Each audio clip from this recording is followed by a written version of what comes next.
Fourier எக்ஸ்பான்ஷன்ல bnோட value என்ன அப்படின்னு கேட்டிருக்கு. இன்டர்வல் -π, πன்னு கொடுத்துருக்கு. இன்டர்வல் -π, πன்னு இருந்தாலே இந்த ஃபங்க்ஷன் ஆடா ஈவனா அப்படின்னு பார்க்கணும்.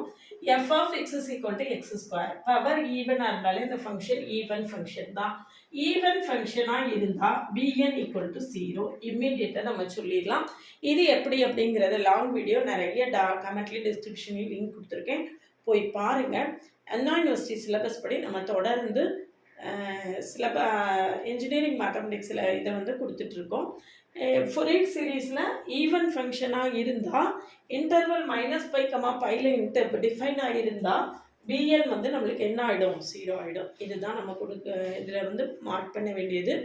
இது விஷயமா டீட்டெயில்டு வீடியோ சால்வ் பண்ணி டீட்டெயில்டாக நிறைய ப்ராப்ளம் சால்வ் பண்ணி கமெண்ட்லேயும் டிஸ்கிரிப்ஷன் லிங்க் கொடுத்துருக்கேன், போய் பார்த்துட்டு நம்ம கூட தொடர்ந்து ட்ராவல் பண்ணுங்கள். இன்ஜினியரிங் மேத்தமெட்டிக்ஸை நீங்கள் ஈஸியாகவே ஓவர் கம் பண்ணிடலாம்.